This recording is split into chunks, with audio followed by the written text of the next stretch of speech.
Keluarga yang saling menghormati ini menjadi tema kita pada saat ini, Bapak Ibu Saudara yang dikasihi Tuhan.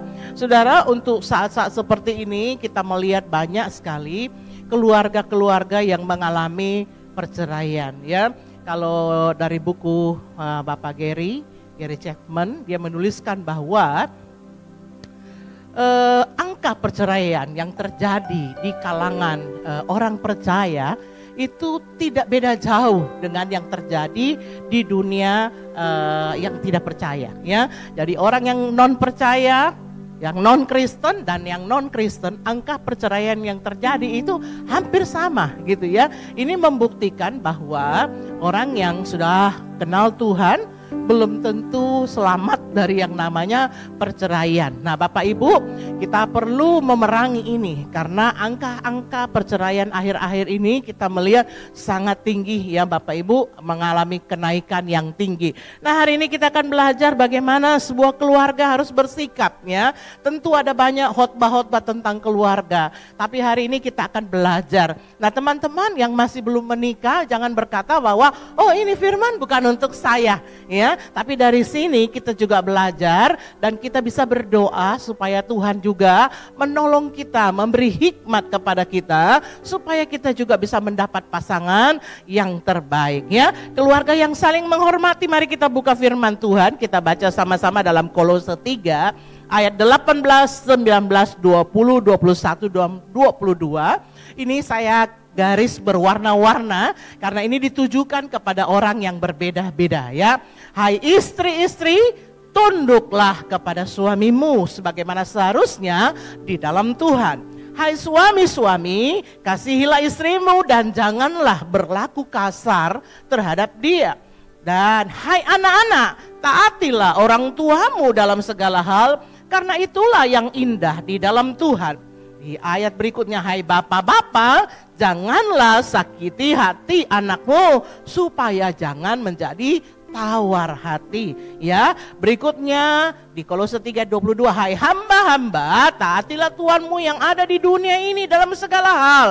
Jangan hanya di hadapan mereka saja untuk menyenangkan mereka, melainkan dengan tulus hati karena takut akan Allah. Saudara, kalau kita melihat di sini digambarkan sebuah keluarga yang lengkap. Ayat ini di dalam Kolose 1, Kolose 3 mulai dari ayat pertama itu diceritakan tentang bagaimana kita sebagai orang percaya mengalami kehidupan yang baru. Ya, kelahiran yang baru. Nah, kelahiran yang baru itu dikatakan buanglah semua dosa, buanglah segala kecemaran, ya.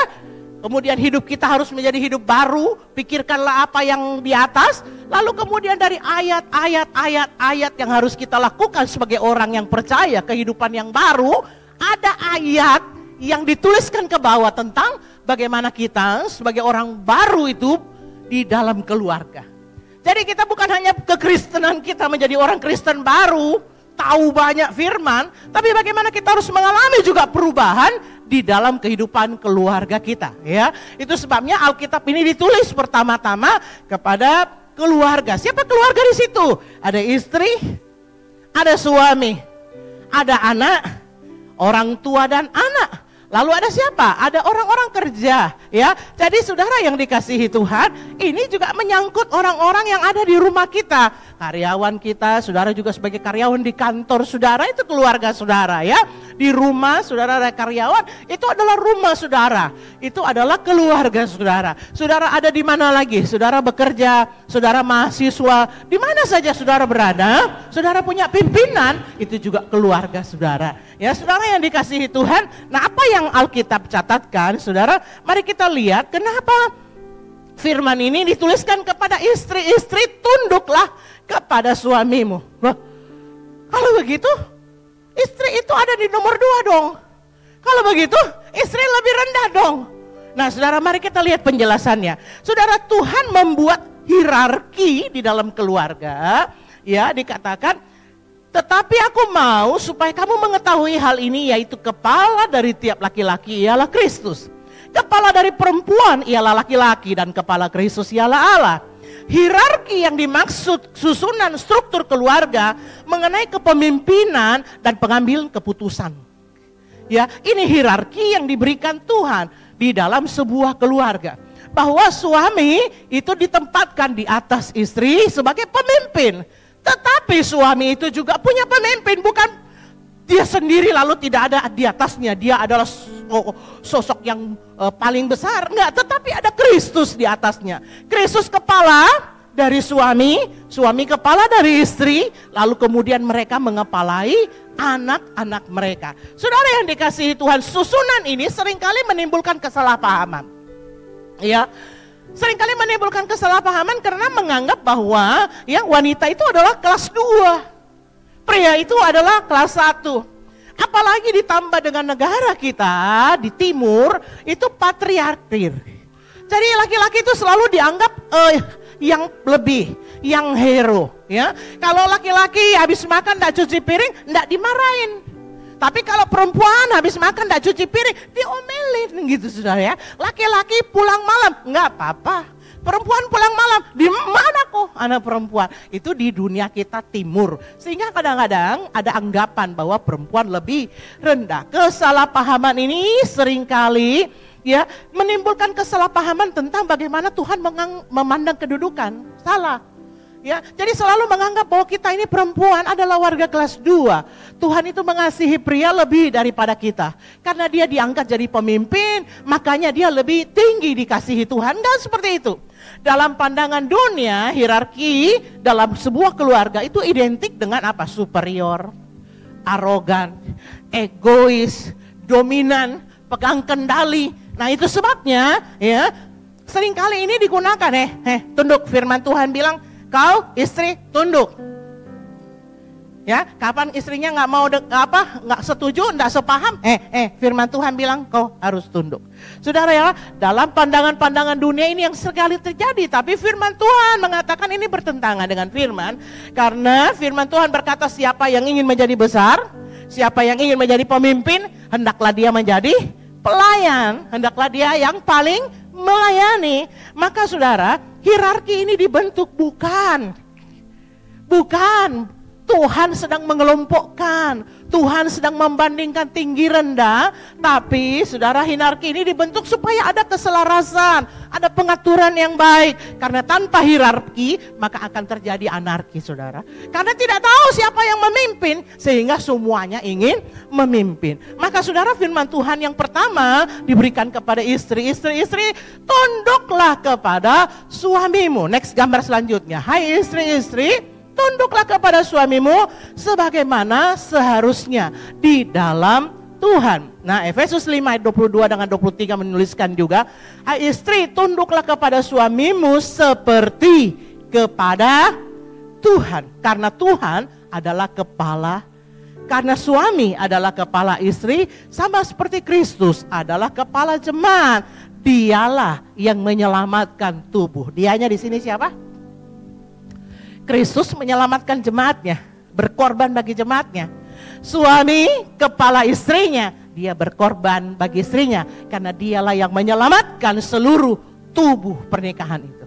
Di atas pria yang mempunyai kewenangan untuk memimpin, ada tanggung jawab yang besar untuk apa saudara? Untuk menyelamatkan seluruh tubuh itu. Saudara yang dikasihi Tuhan, Efesus 5 ayat 33, bagaimanapun juga bagi kamu masing-masing berlakulah.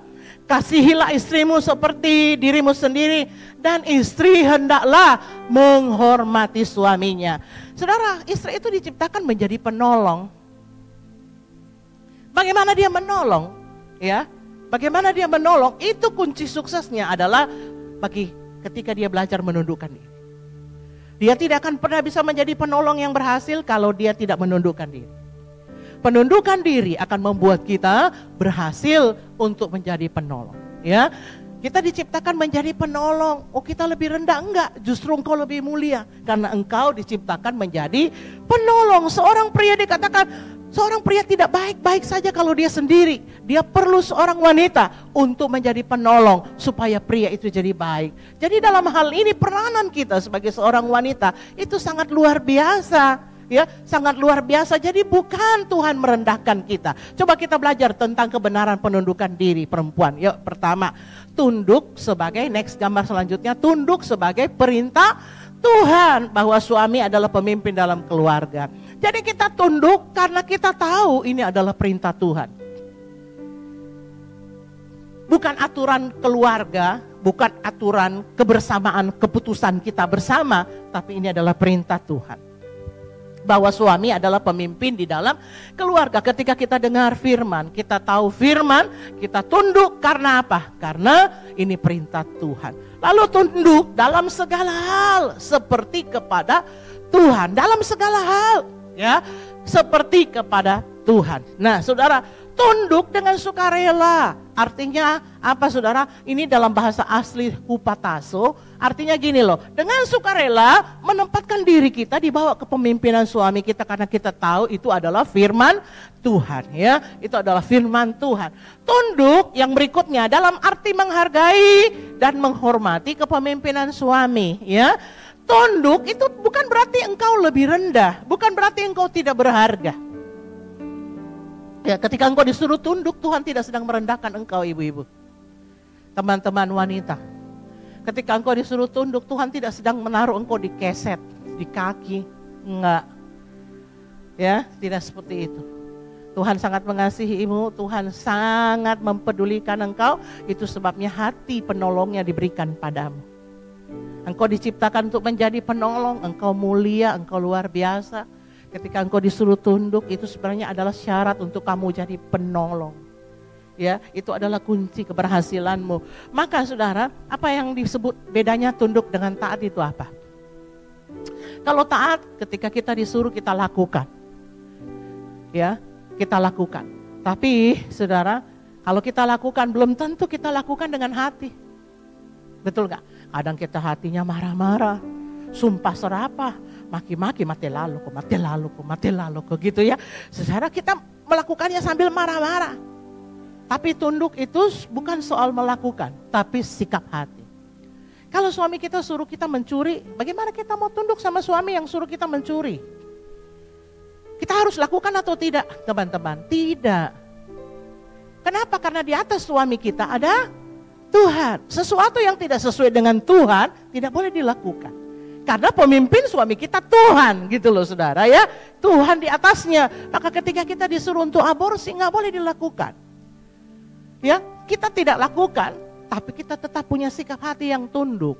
Tidak kita marahi, tidak kita masukkan di Instagram viral. Nih lihat nih, suamiku jahat sekali. Itu artinya tidak punya sikap hati yang tunduk. Ya, tidak punya sikap hati yang tunduk. Bisa kita tidak lakukan, tidak kita lakukan tidak apa-apa, tapi tetap punya sikap hati yang tunduk. Ya, artinya kita tidak mempermalukan dia. Nah, saudara yang dikasihi Tuhan, teolog Dr. Weiner berkata, penundukan diri kepada suami bukanlah penundukan yang membabi buta, melainkan penundukan yang menjadi natur kita, alam kita untuk mau takut dan tunduk kepada Kristus. Jadi teman-teman, ketika kita tunduk, itu adalah cara kita untuk bagaimana belajar untuk menjadi penolong di dalam rumah tangga. Saya mau tanya, kalau kalian wanita disuruh tunduk, kira-kira kalau punya suami ya yang tidak taat, yang melakukan kecurangan, kalian bisa tunduk gak? Hah? Punya suami yang selalu ngomong kasar, kalian bisa tunduk gak? Kenapa? Tidak, bisa nggak? Hah? Terus harus bagaimana? Mau lari? Mau cerai? Saya ingin kasih tahu, kalau sudah masuk rumah tangga tidak boleh balik lagi. Maka sebelum kau masuk rumah tangga, lihat memang kau waktu pacaran. Ini saya kasih tahu yang perempuan ya. Kalau kau masih pacaran, dia sudah berani pukul kau, berhenti sama kau. Minta maaf gitu ya. Kalau kau masih pacaran, dia sudah kasar sama kamu, berhenti kok. Ya, ada pria itu ya, kelihatannya romantis. Kau putuskan kak. Dia kasih bentur-bentur kepalanya ke dinding. Kalau kau tidak terima, saya mati saja. Saya mati. Dia benturkan kepalanya. Saudara jadi kasihan, padahal habis kau tadi ditampeleng toh. Nah, saudara kasihan, dia sayang betul kak ini. Dengar kok hari ini dia bentur-benturkan kepalanya. Besok kau sudah kawin, kau yang dibenturkan kepalamu ya. Iya benar. Ini tipe kalau orang yang suka memaksa kehendak. Paham gak? Bukan romantis ini, bukan. terlalu bodoh untuk melihat laki-laki seperti ini romantis ya. Ini laki-laki suka memaksa kehendak yang seperti ini. Hati-hati. Masuk rumah tangga lebih baik lambat daripada cepat, tapi salah pilih. Karena kalian harus tunduk sama dia sampai mati. Tidak ada yang bisa memisahkan kecuali kematian. Maka satu kali kau menikah, salah seumur hidup kau. Harus dijalani, harus dipikul salibnya. Maka sebelum engkau masuk di dalam pernikahan, perhatikan memang baik-baik. Bagaimana caranya ketika ada orang salib motor dia? Apakah dia turun, dia pegang lehernya, dia tendang motornya, dia hancurkan itu? Hati-hati. Ya, hati-hati. Belajarlah untuk melihat sebelum masuk rumah tangga. Tapi yang sudah masuk rumah tangga tidak boleh bilang begini, kenapa saya baru sadar? Gitu ya. Sudah terlambat. Jalani saja. Jalani bersama dengan Tuhan, ya. Belajar menundukkan diri karena firman Tuhan dalam Kolose berkata, istri yang takut Tuhan akan menguduskan suaminya. Tapi saya mau tambahin, pakai bayar harga pikul salib, ya. Jadi jangan dilupa bayar harga pikul salib, ya. Jadi teman-teman, sebelum engkau masuk janur kuning, perhatikan baik-baik. Jangan sudah masuk baru kau mundur atau baru kau kaget dan terkaget-kaget, ya. Oke, Berikutnya, ya tadi sudah buat istri ya. Nah, sekarang buat suami. Suami menghormati istri. Ini saya bingung soalnya ini sebenarnya khotbah yang berbeda-beda. Cuma karena ini ayat digabung terpaksa disingkat-singkat ya. Suami menghormati istri. Kolose 3:19. Saya suami kasihilah istrimu dan janganlah berlaku kasar terhadap dia. Demikian juga kamu hai suami-suami. Hiduplah bijaksana dengan istrimu seperti sebagai kaum yang lebih lemah. Hormati mereka sebagai teman pewaris dari kasih karunia, yaitu kehidupan supaya doamu tidak terhalang. Kenapa banyak laki-laki tidak berhasil? Karena penolongnya mati, tak berfungsi. Firman Tuhan sudah bilang, tidak baik kalau ada sendiri. Tidak berfungsi penolong, pasti itu pria tidak berhasil, tidak akan bisa. Kapan itu penolongnya tidak berfungsi, pasti mati. Kenapa? Karena memang sudah desain Allah seperti itu. Wanita diciptakan dengan kepekaan yang tinggi. Makanya kita biasa bilang, Pak kayaknya, perasaan kayaknya enggak baik itu orang. Seuzon kau deh. Dikit-dikit tidak baik. Bukan Pak. Memang wanita itu diciptakan kepekaan yang tinggi. Maka kadang-kadang feelingnya lebih bicara daripada pria yang memakai logika. Maka belajarlah. Dikatakan, hai suami hidup bijaksana dengan istrimu sebagai kaum yang lebih lemah. Hidup bijaksana sebagai kaum yang lebih lemah. Sebagai orang yang lemah. Saudara jangan kasar sama dia. Ya, tanganmu itu besar. Kau bilang begini, saya cuma kasih begini. Kau kasih begini, dia sampai di ujung, dia pakai kepala. Kau punya tangan besar sayang, gitu ya. Jadi kalau kau cuma kasih begini, ini kepala su pindah, gitu ya. Jadi hati-hati. Hati-hati mak daptek pung gitu ya, itu pindah ya. Hati-hati dia kaum lebih lemah. Itu sebabnya belajar untuk sabar, mendengarkan dan mengajari dia. Banyak suami ya tidak mau ngajari istrinya, malas menjelaskan dan lain-lain. Kau itu jadi pemimpin, bagaimana kau suruh ikut orang dipimpin? Nah itu kau tidak ditahu di mana. Ikut pokoknya saja di belakang, pokoknya saya mau jalan di mana saya suka hati. Pasti yang di belakang tanya, kau mau pi mana ini? Maka perlu sebagai pria untuk menjelaskan kepada istrimu apa yang hendak kamu lakukan, visimu apa sasaranmu, apa ke depan tujuanmu, apa maksudmu. Jelaskan kok. Ada pria-pria bilang gini, capek kok harus menjelaskan deh. Memang itu tugasmu, harus kau jelaskan karena kau yang mimpin. Bagaimana kau suruh orang ikut kau, baru kau tidak jelaskan kau gimana? Coba tidak linggu itu perempuan ikut ke kopi mana-mana. Itu namanya otoriter. Kau suruh dia ikut tapi kau tidak jelaskan kopi mana. Kau tidak jelaskan, capek kok jelaskan Ki, memang capek kok sayang ya. Tapi harus kau jelaskan supaya dia mengerti. Sebagai orang yang lebih lemah, dia belajar untuk apa? Mengajari dengan pelan-pelan. Sebagai hormati mereka. Ini kali pertama firman Tuhan bilang, hormati mereka sebagai teman pewaris kasih karunia. Kalau saudara dan saya mau pinjam di bank, apakah cuma saudara yang ditanya? Pasti ditarik, mana istrimu? Waktu kau disuruh tanda tangan, apa cuma kau yang tanda tangan? Pasti istrimu juga. Itu baru sah. Teman pewaris kasih karunia itu sama. Tanpa istrimu tidak sah. Apapun yang kau minta sama Tuhan, kalau kau kasar, tidak akan pernah tercapai. Apa yang kau rencanakan, tidak akan pernah sah. Karena dia adalah teman pewaris kasih karuniamu. Hanya dengan tanda tangannya baru sah. Hanya dengan doanya dukung kau baru sah. Kalau kau kerja apa-apa, kau tidak pernah minta saran, kau tidak pernah minta nasihat, kau jalan sendiri, jalan mah kau. Apakah Tuhan akan turun tangan? Tidak. Percaya saya tidak. Karena dia adalah teman pewaris. Tuhan sudah ciptakan kalian menjadi teman pewaris. Maka dua-dua harus tanda tangan, harus ada kesepakatan. Maka berkat Tuhan akan turun. Maka saudara yang dikasihi Tuhan, hidup rumah tangga gampang gak? Enggak gampang.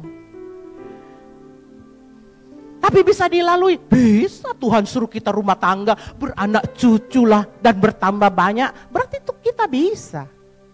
Cuma tidak gampang.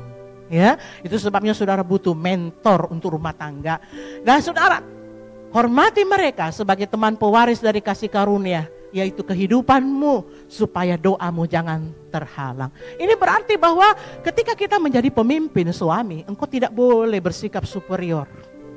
Engkau tidak boleh egois. Engkau tidak boleh hanya memikirkan dirimu. Engkau harus bertanggung jawab karena engkaulah yang menyelamatkan tubuh. Tidak bisa kau hanya pikir dirimu, ya. Suami harus menghormati istri sebagai teman pewaris kasih karunia. Hidup bijaksana dengan istrinya sebagai kaum yang lebih lemah. Ya, next coba kita lihat ayat firman Tuhan. Bagaimana seorang suami menghormati, menghargai istrinya. Yang pertama Efesus 5 ini, mengasihi istri dengan penuh pengorbanan, bertanggung jawab. Hai suami, kasihilah istrimu sebagaimana Kristus telah mengasihi jemaat dan telah menyerahkan dirinya baginya. Standarnya di mana? Seorang suami mengasihi istri, standarnya di mana? Standarnya Kristus yang telah menyerahkan dirinya. Seorang suami yang telah menyerahkan dirinya buat istri. Ya. Kemudian yang berikutnya Efesus 5:28. Demikian juga suami harus mengasihi istrinya sama seperti tubuhnya sendiri. Siapa yang mengasihi istrinya mengasihi dirinya sendiri. Sebab tidak pernah orang membenci tubuhnya sendiri, tapi mengasuh dan merawatnya sama seperti Kristus terhadap jemaat. Suami dituntut untuk bertanggung jawab merawat istrinya seperti tubuhnya. Ya, jangan ada pria-pria hari ini makan di kafe A, besok di kafe B, di kafe C, tapi di rumahnya begitu pelit sama istrinya. Dia kalau sama temennya traktir sana, traktir sini, sana sini, tapi sama istrinya uang pasar dijatah, uang 50 rupiah pun diminta. Hati-hati saudara. Firman Tuhan bilang, kalau kau makan ayam, istrimu makan ayam juga. Kalau kau berani beli stik harga 200.000, istrimu juga. Stik harga 200.000, karena kau merawat dia sama seperti kau merawat tubuhmu. Merawat dirimu. Kau beli baju yang mewah-mewah, istrimu juga. Ya, berlaku karena engkau merawat dia sama seperti engkau merawat dirimu. Ya, prioritaskan istri dan keluarganya, sebab itu laki-laki akan meninggalkan ayahnya dan ibunya dan bersatu dengan istrinya sehingga keduanya menjadi satu daging. Jadi suami itu adalah pemimpin, tapi yang melayani. Kapan kamu tidak melayani? Kamu bukan pemimpin. Kunci keberhasilan suami yang menjadi pemimpin adalah takut akan Tuhan. Ketika dia takut akan Tuhan, dia selalu lihat di atasnya ada Tuhan. Saat dia marah sama istrinya, dia lihat dia ada Tuhan. Baru dia mau bilang istrinya bodohmu gitu ya. Mau bilang bodohmu, Tuhan lihat dia di surga. Tuhan juga bilang bodohmu, lebih bodoh kok kau jadi suami. Tidak mau tahu caranya ajar ke istrimu ya. Jadi lebih bodoh kok kau gitu ya. Bodohmu, kenapa kau kawin sama orang bodoh? Ya saudara, oke, belajar. Saudara saya kalau ngomong begini, pria, saya kasih tahu yang pria ya. Maafkan saya kalau saya terlalu lama ya, kasih waktu. Karena saya sering isi sesi-sesi keluarga, saya sering isi, bukan berarti saya lebih sempurna. Kadang-kadang saya kalau mau bawa juga kadang-kadang suka malu hati, karena saya merasa bahwa saya juga belum seperti itu. Tapi saya berkata bahwa firman Tuhan tidak boleh. Ketika kita bawa firman Tuhan ini saudara, firman Tuhan tidak boleh dikorupsi. Ya, tidak boleh dikorupsi, tidak boleh dikurangi dan tidak boleh ditambahkan. Ya, saya yang bawa firman bukan manusia sempurna. Semua nabi-nabi di Alkitab juga tidak sempurna. Saudara, mereka tetap menyampaikan firman Tuhan. Yang pria perhatikan baik-baik. Engkau sebagai pemimpin, Tanggung jawabmu besar di dalam keluarga. Ketika engkau belum menikah, yang kamu hidupi satu orang. Ketika engkau menikah, engkau harus menghidupi 2 dan 3 dan 4 dan 5 bahkan lebih. Maka perhatikan baik-baik, ya. Perhatikan baik-baik pria, jadilah pemimpin yang melayani, ya. Tentu saja sekarang kita tahu ekonomi susah, maka istri juga membantu. Tapi perhatikan, tulang punggung adalah kau. Istri hanya tulang rusuk, ya. Jangan dibalik, ya. Saudara, perhatikan pria, engkau bisa dihargai, engkau bisa dihormati sebatas engkau bisa memimpin, ya. Saudara, kenapa Tuhan tulis begini? Kalau mau taruh materi saya banyak sekali, ya. Kenapa Tuhan bilang begini? Kalau yang istri hormatilah, kalau yang suami dikatakan kasihilah. Di Alkitab itu semua isinya kasihilah kalau istri. Kalau perempuan, hormatilah. Cuma satu tadi itu yang disebut hormati karena sebagai teman pewaris. Gini, karena kebutuhan dasar seorang pria adalah dihormati. Kebutuhan dasar seorang wanita adalah dicintai. Sebatas engkau bisa mencintai istrimu seperti tubuhmu sendiri, demikian pula engkau akan dihormati. Ya, kebutuhan dasar seorang istri itu bukan dihormati, tapi dicintai. Belajarlah untuk mencintai. Kebutuhan dasar seorang suami adalah dihormati. Dulu ya, saya selalu menganggap begini. Dulu ya, kok kurang bersyukur gitu ya. Kurang apa saya? Saya sudah bantu-bantu kau juga. Misalnya ya, saya juga cari nafkah. Saya juga bantu kau ini, itu bantu kau ini. Apa kurang apa kau? Di mana kau dapat istri seperti saya? Kurang syukur kau misalnya. Saya nggak sadar loh bahwa kebutuhan suami saya itu bukan itu. Tapi kebutuhan suami saya adalah dihormati. Saya merasa diri hebat loh, merasa diri baik. Padahal saya nggak menjawab kebutuhan, justru saya meruntuhkan dengan sikap saya. Ketika saya belajar menaruh kebutuhan dia di atas, maka disitulah kita mulai mengalami pemulihan. Saudara hati-hati, jangan selalu menganggap bahwa sudah saya belikan kau baju, saya sudah belikan kau tas, apalagi perhiasan, dikasih kau makan, apalagi. Pria yang dibutuhkan wanita bukan pras, perhiasan, itu bukan. Yang dibutuhkan dia adalah cintamu, perhatianmu, pedulimu. Biar kau tidak kasih dia tas, kalau kau tiap hari bawakan dia bunga, apalagi kalau bunga deposito, dan bilang I love you, tiap hari biar capek itu tuh hilang capeknya, ya. Oke, saudara. Yang berikutnya, anak menghormati orang tua. Hai anak-anak, taatilah orang tuamu dalam segala hal, karena itulah yang indah di dalam Tuhan. Hormatilah ayahmu dan ibumu supaya lanjut umurmu di tanah yang diberikan Tuhan Allahmu kepadamu. Hai anak-anak, taatilah orang tuamu di dalam Tuhan, karena haruslah demikian. Hormatilah ayahmu dan ibumu, itu adalah suatu perintah yang penting seperti yang nyata dari janji ini, supaya kamu berbahagia dan panjang umurmu di bumi. Saudara, hanya 2 di dalam 10 perintah Taurat, hanya 2 yang mengandung janji. Yang pertama, hormatilah ayahmu dan ibumu, maka panjang umurmu dan bahagia. Yang kedua, berilah, maka kamu akan diberi. Hanya 2 itu yang ada janji. Saudara, kita kadang kepengen jadi anak yang berbahagia, betul nggak? Apa yang kita cari? Tentu kebahagiaan, ya. Apa yang kita gumuli saat ini? Kebahagiaan. Bagaimana caranya engkau bahagia? Firman Tuhan sudah kasih jurusnya. Hormatilah ayahmu dan ibumu. Ayah ibumu itu bukan manusia sempurna. Mereka juga belajar jadi orang. Badannya jadi orang, tapi mereka tidak langsung jadi orang tua. Mereka menjadi dewasa, tapi tidak langsung jadi orang tua. Mereka jatuh bangun jadi orang tua. Jatuh bangun di dalam parenting. Apalagi dulu parenting itu tidak ada. Kita itu tidak mengerti caranya, naluri. Kita mengajar anak kita seperti kita diajar. Sekarang puji Tuhan, puji syukur banyak parenting, ya. Dulu kita mana ada parenting. Tapi percayalah bahwa orang tua mengasihi saudara.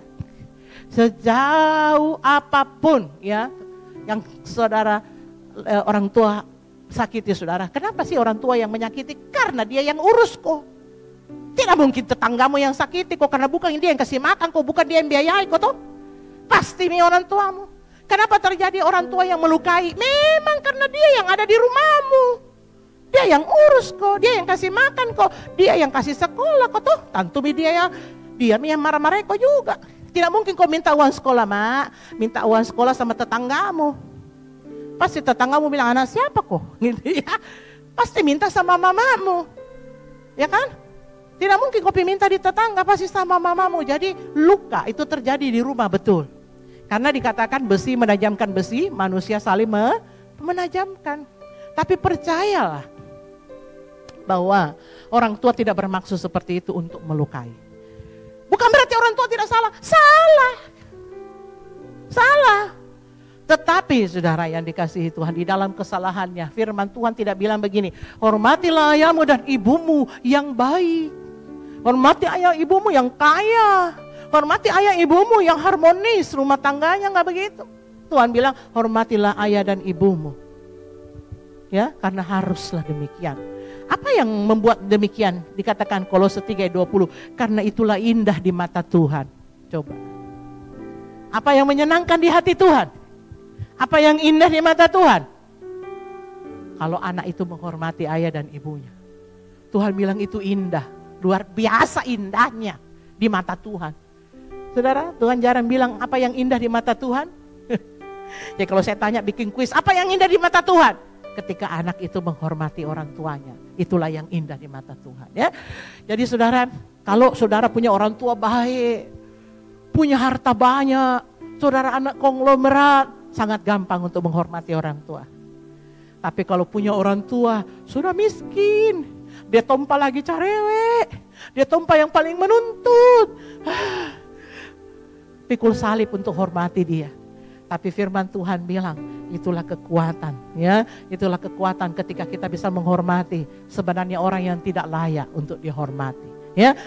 Jadi anak-anak muda, kamu sudah dengar hari Sabtu kemarin sudah belajar, ya, broken home, not broken child, ya.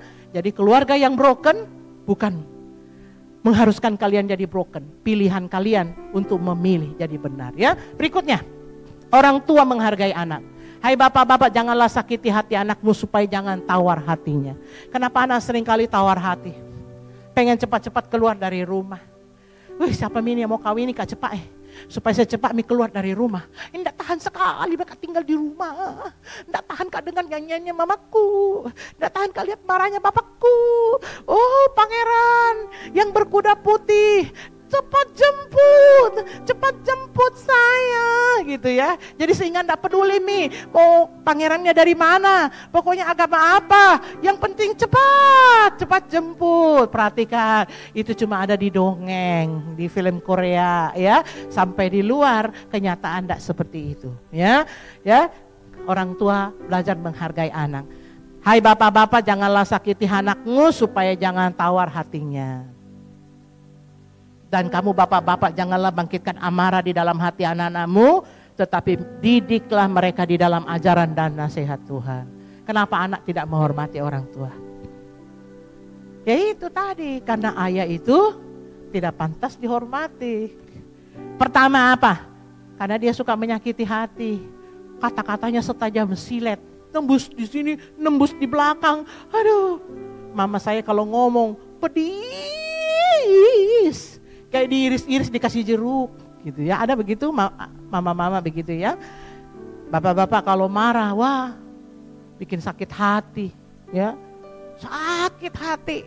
Ada banyak anak yang punya cita-cita dari kecil. Kalau saya besar, saya bunuh. Coba bayangkan, cita-citanya bukan jadi dokter, bukan jadi insinyur. Cita-citanya kalau saya besar, pokoknya saya bunuh dia gitu ya. Kenapa? Karena anak-anak yang terluka. Perhatikan orang tua, perhatikan baik-baik. Menjadi orang tua tidak gampang ya. Agi, Gaby, terus Peter ya. Nanti siapa lagi yang akan punya anak, perhatikan. Menjadi orang tua tidak gampang. Kita bukan membesarkan binatang gitu ya. Anjing, kucing yang tidak punya perasaan. Itu lagi kucing, nah ada perasaannya. Lari ki biasa kok dong ya. Sembunyi ki kalau sudah dimarahi ya. Apalagi anak. Anak itu adalah pribadi. Ya, dia punya pikiran, punya hati, punya kehendak. Ya, jadi belajarlah bahwa itu adalah pribadi titipan Tuhan. Belajar untuk jangan jadikan dia barang, jangan sakiti hatinya karena dia punya hati. Ya, jadi mama-mama perhatikan orang tua, anak itu punya hati. Ya, punya hati yang harus dijaga supaya tidak sakit. Ya. Jangan sampai engkau menyakiti hati anakmu lewat apa?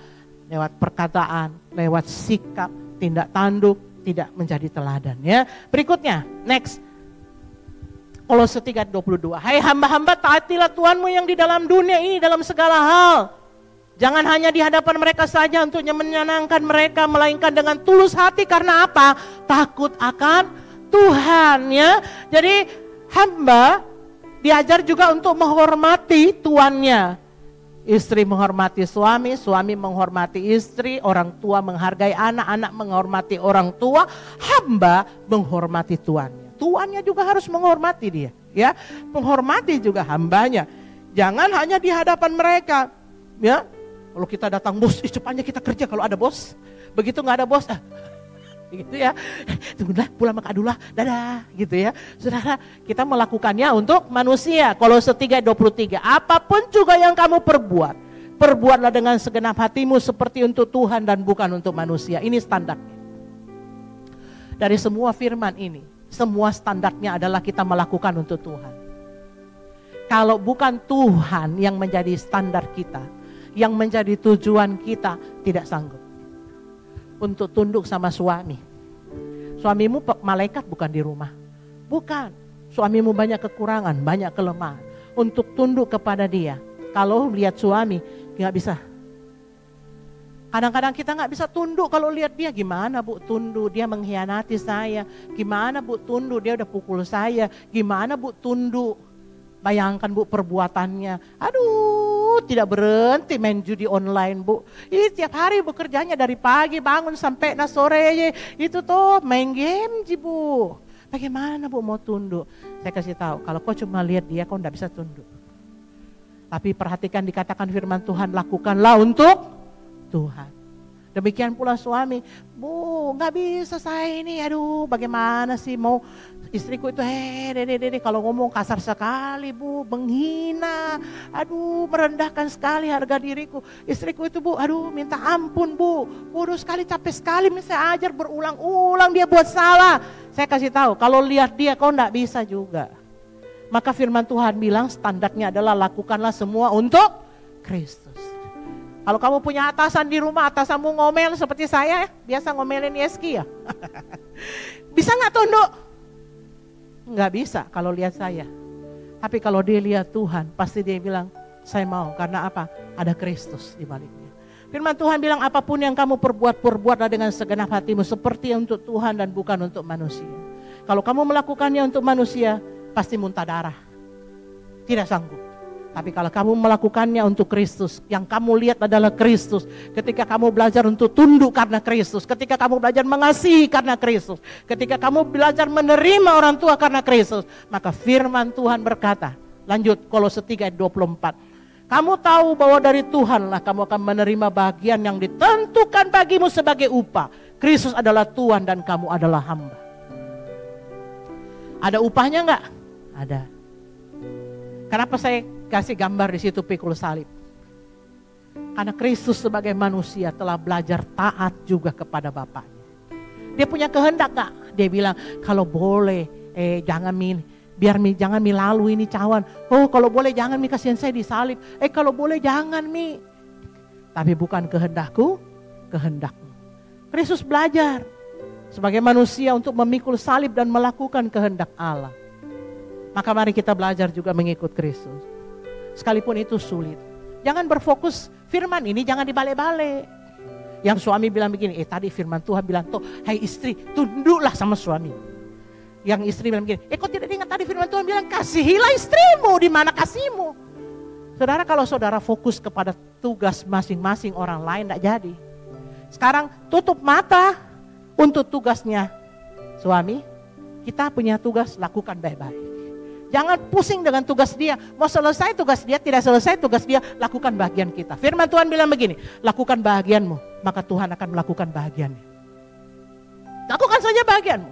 Jangan melihat kiri dan kanan. Di Kolose 3:25, tapi ketika engkau dapat upah, ada juga di bawahnya. Jangan dilupa, kadang orang suka dibuang ini di bawahnya. Tetapi barang siapa berbuat kesalahan, ia akan menanggung kesalahannya itu.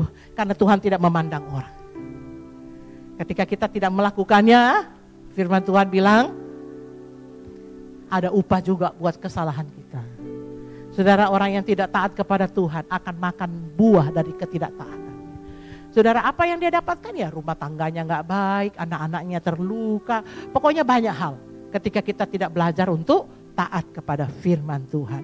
Maka saudara yang dikasihi Tuhan, ayat terakhir firman Tuhan bilang di dalam Roma 12 ayat yang ke-10. Saudara, hendaklah kamu saling mengasihi sebagai saudara dan saling mendahului dalam memberi hormat. 1, 2, 3 baca sama-sama. 1, 2, 3. Hendaklah kamu, kok gak ada suaranya? Saya mau dengar. 1, 2, 3.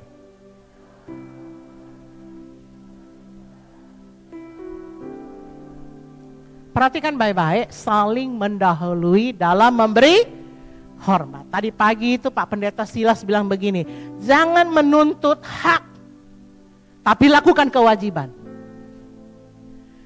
Saudara, kenapa seringkali terjadi perceraian, perkelahian, keributan? Karena semua mau dihormati. Kau dulu hormat Kak, baru saya bisa tunduk. Kau dulu sayang Kak, baru saya bisa tunduk. Kau dulu tunduk, baru saya bisa sayang kok. Kau dulu. Saudara, kalau kau tidak akan bisa. Firman Tuhan mengajar kita, hendaklah kamu saling mendahului dalam memberi hormat. Harus saling mendahului, saling berlomba dalam memberi hormat. Artinya, saudara, berhenti untuk melihat orang lain. Lakukan bahagian. Saudara, saya belajar ini, ya. Saya belajar. Ketika hati saya kecewa, hati saya marah, hati saya sedih, saya kembali belajar untuk melihat Tuhan, ya, yang saya sembah, Tuhan yang saya layani. Ketika saya melakukan sesuatu tidak dihargai, tidak diterima dengan baik, saya tidak dianggap, saya belajar melihat Tuhan. Tuhan ada di atas itu. Ketika saudara saya pengen berhenti, pengen stop melakukan bagian saya belajar, Tuhan, saya mau melakukan bagian saya tidak mau lihat yang lain punya bagian selesai atau tidak. Saya tidak mau menuntut orang lain untuk menjadi. Saya biasa kalau kita berpikir bilang begini, kenapa saya terus yang berubah? Gitu ya, ada orang yang datang sama saya dan bilang begini, Bu, kenapa saya terus yang harus berubah? Kenapa dia tidak? Kenapa saya terus yang harus berubah? Kenapa saya terus yang harus mengalah? Perhatikan, berhenti. Fokus pada dirimu, ya, fokus pada dirimu, lakukanlah firman dan serahkanlah sama Tuhan. Karena firman Tuhan bilang setiap perbuatan akan menerima balasannya. Wih, Pak Jimmy bilang minggu lalu jangan minta dibalas ya, gitu ya. Berdosa kita, itu artinya belum mengampuni. Kalau kita bilang dia minta dibalas, kita tidak bermaksud begitu, ya, bukan kita mampu, tapi maksudnya setiap perbuatan apa yang ditabur pasti akan dituai, ya. Seorang tua yang mengasihi anaknya pasti akan dihormati. Seorang suami yang sungguh-sungguh mengasihi istrinya pasti akan dihormati. Seorang istri yang sungguh-sungguh tunduk kepada suaminya, menempatkan dirinya sebagai penolong, pasti akan mendapatkan kasih. Mari tundukkan kepala di hadapan Allah.